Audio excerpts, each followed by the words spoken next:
নমস্কাৰ আপোনালোকে চাই আছে টেকন'ফিকৰ ইউটিউব চেনেল RAM RAM আমি সকলোৱে সদায় শুনি থকা শব্দ মোৰ মোবাইলত 4GB RAM আছে মোৰ লেপটপত 8GB RAM আছে কিন্তু আমি সকলোৱে ৰেমৰ বিষয়ে ভালকৈ জানোনে আহক আজি ভিডিঅ'টোত জানি লওঁ ৰেমৰ ফুল ফৰ্ম হৈছে ৰেণ্ডম এক্সেছ মেমৰি ইয়াক আমি প্ৰাইমেৰী মেমৰি মেইন মেমৰি বুলিও কোৱা হয়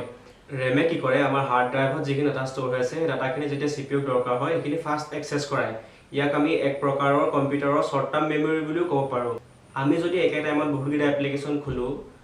বা ৱেব পেজ খোলোঁ তেতিয়া যদি আমাৰ ৰেমটো কম থাকে তেতিয়া আমি স্লো হোৱা বা হেং হোৱা ইছ্যু দেখা পাওঁ কাৰণ গোটেই প্ৰগ্ৰামখিনি ৰেমত লোড হৈ থাকে আৰু যদি ৰেমটো কম থাকে তেতিয়া স্লো হোৱা ইছ্যু আহি যায় তো আপোনাৰ যিমানে ৰেম থাকিব সিমানে আপুনি বেছিকৈ একেলগে প্ৰগ্ৰামছ বা বেছিকৈ একেলগে ৱেব পেজ বা যিকোনো কাম একেলগে কৰিব পাৰিব আৰু মানে বেছিকৈ আপুনি মাল্টিটাস্কিং কৰিব পাৰিব এইটোকে বুজাইছোঁ ৰেমৰ দুটা প্ৰকাৰ থাকে এটা হ'ল DRAM এটা হ'ল SRAM DRAMটো হ'ল ডাইনামিক ৰেণ্ডম এক্সেছ মেমৰি আৰু SRAMটো হ'ল ষ্টেটিক ৰেণ্ডম এক্সেছ মেমৰি তো এতিয়া আমি DRAMৰ বিষয়ে জানি লওঁ আহক ডাইনামিক ৰেমে বুজায় যে ই কনষ্টেণ্টলি ৰিফ্ৰেছ হৈ থাকে স্মাৰ্টফোনত যিখিনি ৰেম থাকে যেনেকৈ 4GB 6GB 8GB এইখিনি সকলো DRAM হয়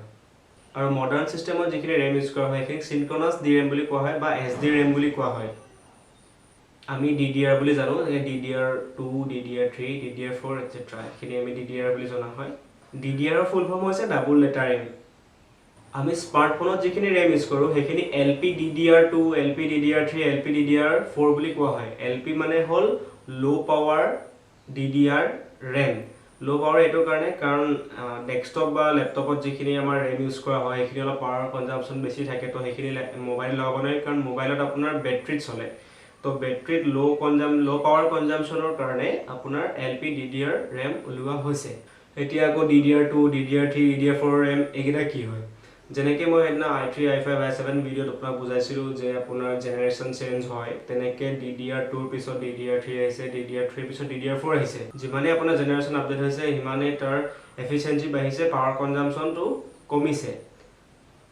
যদি আপোনালোকে মই সেইদিনা দিয়া i3 i5 i7 ভিডিঅ'টো চোৱা নাই তেনেহ'লে এইফালে মই আই বাটনত দি দিছোঁ আপোনালোকে চাই ল'ব পাৰিব static dynamic random access memory যিটো SRAM বুলি কৈছিলোঁ সেইটো আপোনাৰ ফাষ্ট হয় বহুত ষ্টেটিক হয় কাৰণে সেইটো বহুত ফাষ্ট হয় ডাইনামিক ৰেমতকৈ ফাষ্ট হয় সেইটো সেইকাৰণে আপোনাৰ যিটো কেচে মেমৰি থাকে কেচেত ইউজ কৰা হয় আৰু DRAM আৰু SRAM দুইটাই ভলেটাইল হয় ভলেটাইল মানে যেতিয়ালৈকে আপোনাৰ ছিষ্টেমটো অন আছে তেতিয়ালৈকে ডাটাখিনি ষ্ট'ৰ হৈ থাকিব আৰু যেতিয়া আপোনাৰ ছিষ্টেম অফ হৈ যাব হয় মোবাইল হওক হয় লেপটপ হওক হয় ডেস্কটপ হওক তেতিয়া আপোনাৰ যিখিনি ডাটা ষ্ট'ৰ হৈ আছিলে ৰেমত সেইখিনি আপোনাৰ অট'মেটিকেলি ইৰেজ হৈ যাব সেইটো কাৰণে তাক ভলেটাইল ৰেম বুলি কোৱা হয় নেক্সট কথা আহিলে ৰেম আমাক কিমান লাগে যদি আপুনি ফোন এটাৰ কথা সোধে তেতিয়া আপোনাক মিনিমাম আজিৰ টাইমত 3GB ৰেম লাগে কাৰণ আজিকালি এপছখিনি বহুত MB বেছি থাকে তো ৰেমত লোড কৰিবলৈও আপোনাৰ ৰেমতো স্পেচ লাগিব তো মিনিমাম 3GB ৰেম লাগিবই আপুনি ফেচবুক কৰে হোৱাটছএপ কৰে বা যিকোনো এপছ কৰে এডিটিং এপছ কৰে এইখিনিৰ কাৰণে আপোনাক ৰেম লাগিবই আৰু যদি আপুনি গেম খেলে যেনেকৈ পাবজি নিচিনা গেম খেলে তেতিয়া আপোনাৰ মিনিমাম 6GB হ'লেহে আপোনাৰ ভালকৈ গেমটো চলিব কাৰণ ৰেমত লোড হ'বলৈও স্পেচ লাগিব পাবজি গেমটোৱে থাকে 1.5GB মান আৰু যদি লেপটপ বা ডেস্কটপৰ কথা কয় তেতিয়া মিনিমাম 4GB ৰেমে হৈ যায় ডিপেণ্ড কৰে আপুনি কি ইউজ কৰে যদি আপুনি ভিডিঅ' এডিটিং কৰে বা গেম খেলে তেতিয়া আপোনাৰ মিনিমাম 8GB ৰেম লাগিব কিন্তু এই নৰ্মেল কামৰ কাৰণে আপোনাৰ 4GB ৰেমে হৈ যাব আৰু যদিহে আপুনি হাই লেভেলত অলপ কাম কৰে তেতিয়া 8GB 16GB তেনেকুৱা আপুনি ৰেম লগাব লাগিব আৰু মোবাইলত যিহেতু ৰেম এক্সটেণ্ড কৰিব নোৱাৰি তো মোবাইলত প্ৰথম লওঁতেই আপুনি ৰেমটো বেছি থকা মোবাইল এটা লোৱা ভাল কিন্তু ডেস্কটপ বা লেপটপত সেইটো প্ৰব্লেম নাই কাৰণ তাত আপোনাৰ দুটা স্লট থাকে বা কিছুমানৰ চাৰিটা স্লটো থাকে কাৰণ এটা স্লটতে ৰেম লাগি থাকে নেক্সটকেইটা স্লটত আপুনি নিজে এক্সপাণ্ড কৰি ল'ব পাৰিব কিমান ৰেম লাগে যদি আপোনাৰ লেপটপত 4GB ৰেম লাগি আছে তো নেক্সট আপুনি আৰু এটা 4GB ৰেম লগাই পেলাই তো 8GB কৰি ল'ব ডেস্কটপতো ঠিক তেনেকুৱাই এতিয়া ৰেমৰ স্পীডৰ বিষয়ে জানি লওঁ যেনেকৈ প্ৰচেছৰৰ স্পীড থাকে তেনেকৈ ৰেমৰো স্পীড থাকে ৰেমৰ স্পীডটো মেগাহাৰ্টজত কেলকুলেট কৰা হয় আপোনাৰ 2400 মেগাহাৰ্টজৰ থাকে 1600 মেগাহাৰ্টজৰ থাকে 3200 মেগাহাৰ্টজৰ থাকে ইয়াতো একেই জানিব যিমানে মেগাহাৰ্টজ বেছি থাকিব সিমানেই আপোনাৰ ৰেম স্পীড থাকিব আৰু এটা টপিক আহি যায় ডুৱেল চেনেল আপোনালোকে শুনিছে চাগে বহুতে কৈছে যে মোৰ ডুৱেল চেনেল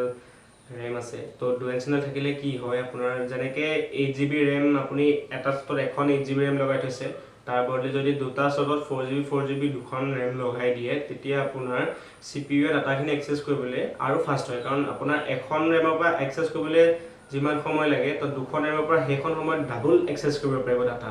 তো আপোনাৰ ডুৱেল চেনেল ৰেম লগাই থ'লে আপোনাৰ পাৰফৰ্মেন্সটো সিঙ্গল চেনেলতকৈ ডাবল হৈ যায় তো এইটোৱে আছিল আজি ৰেমৰ ওপৰত ভিডিঅ' আশা কৰিছোঁ আপোনালোকক মই সকলোকে বুজাব পাৰিলোঁ এনেকুৱা ভিডিঅ' মই বনাই থাকোঁ যদি ভাল লাগিলে লাইক কৰিব চেনেলটো ছাবস্ক্ৰাইব কৰিব আৰু যদি বেয়া নাপায় শ্বেয়াৰ কৰি দিব ঠিক আকৌ লগ পোৱাৰ আশাৰে ধন্যবাদ